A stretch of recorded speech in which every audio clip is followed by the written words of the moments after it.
हरे कृष्णा।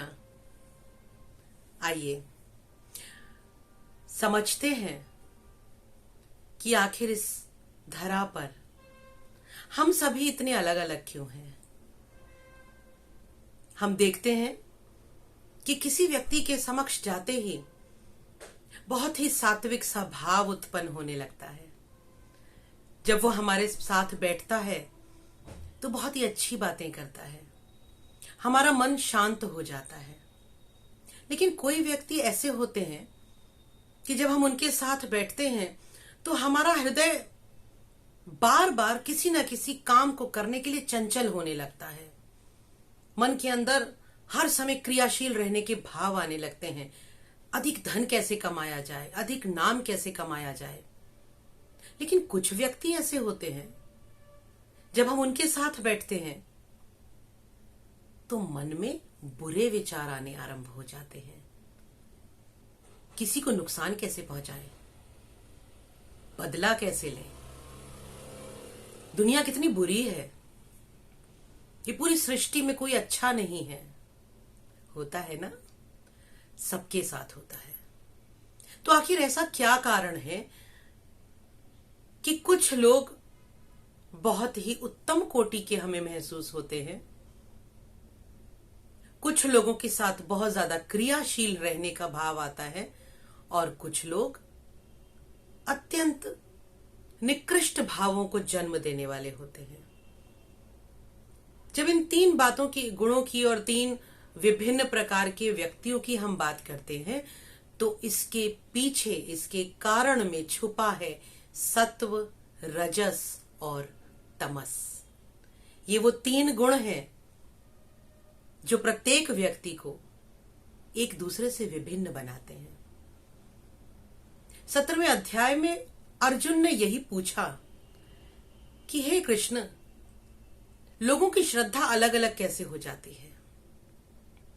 तो कृष्ण यहां बता रहे हैं कि लोगों की जो श्रद्धा है वो उनके अंतःकरण में बसे हुए इन तीन गुणों के आधिक्य के कारण है। जिसके अंतःकरण में जिस गुण की अधिकता है वो व्यक्ति वैसा हो जाता है।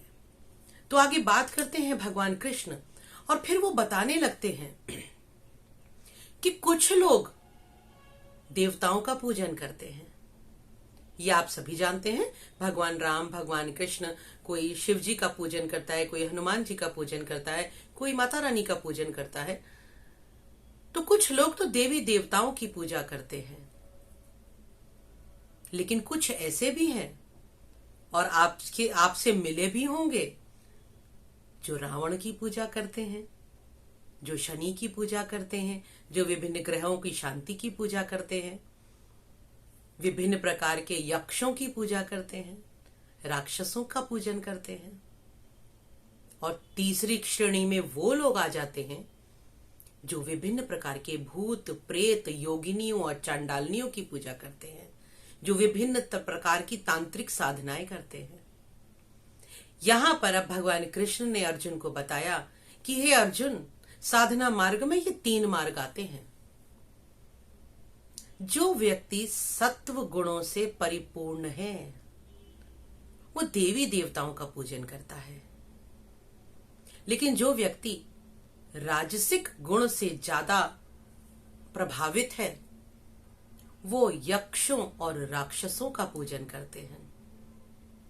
लेकिन जिन लोगों में तमस की अधिकता है, तामसी गुण की प्रधानता है, वो लोग भूत, प्रेत और तंत्र की साधना करते हैं। अब ये तीन तरह की साधनाएं भगवान कृष्ण ने बता दी, और इसके साथ ही बता दिया कि वो कौन लोग हैं जो इन साधनाओं को करते हैं। बहुत आसान कर दिया हमारे लिए उन्होंने किसी भी व्यक्ति को पहचानना कि किसमें सत्व गुण ज्यादा है, किसमें रजस ज्यादा है और किसमें तमस ज्यादा है।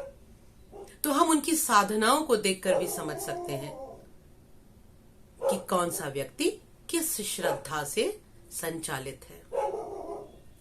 इसके बाद भगवान कृष्ण ने फिर आगे कहा कि हे अर्जुन, इस सृष्टि पर सभी लोगों को दो हिस्सों में बांटा जा सकता है।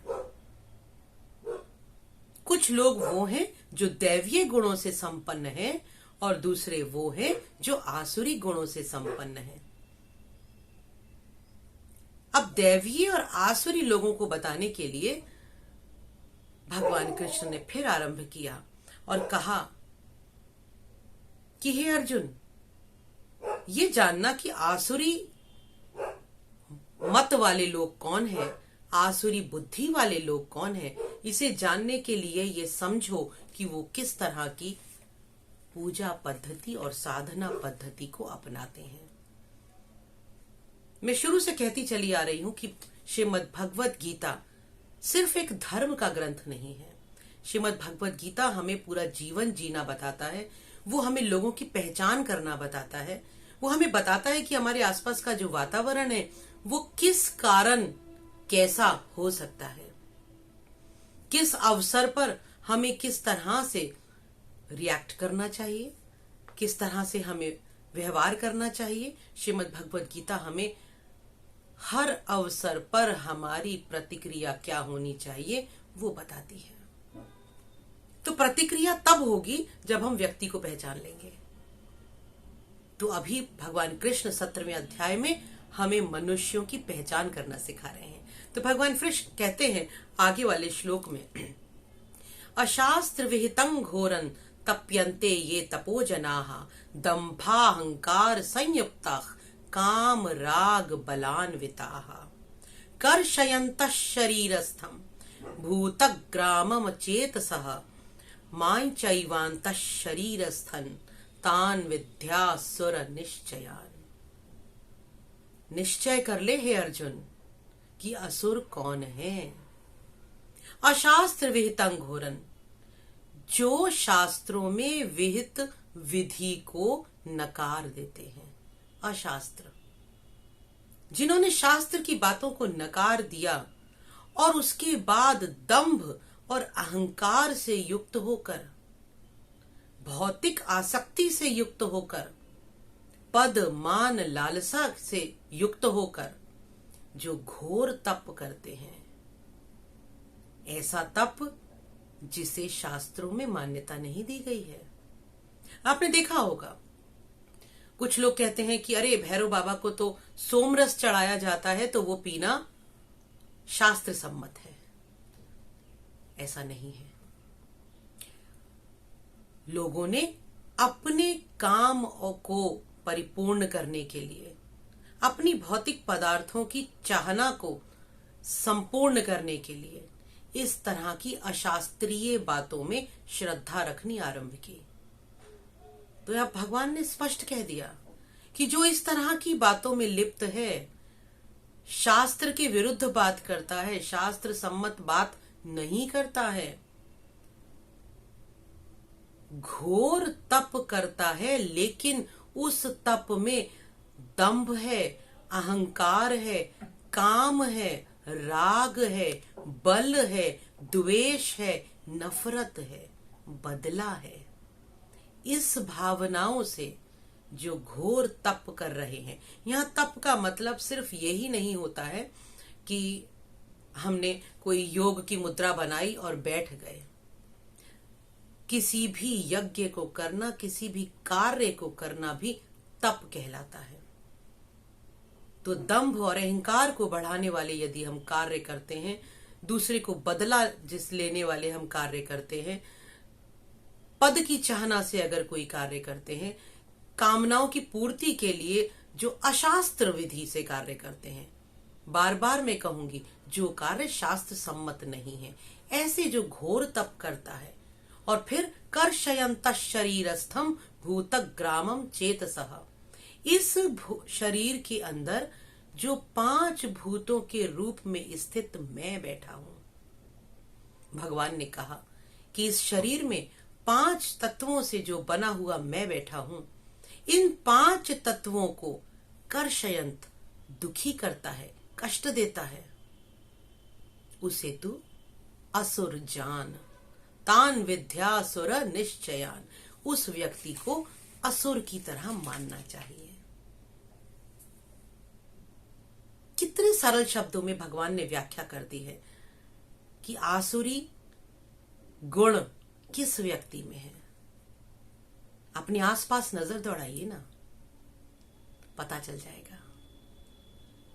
और इस जीवन का परम लक्ष्य सुख और शांति प्राप्त करना है।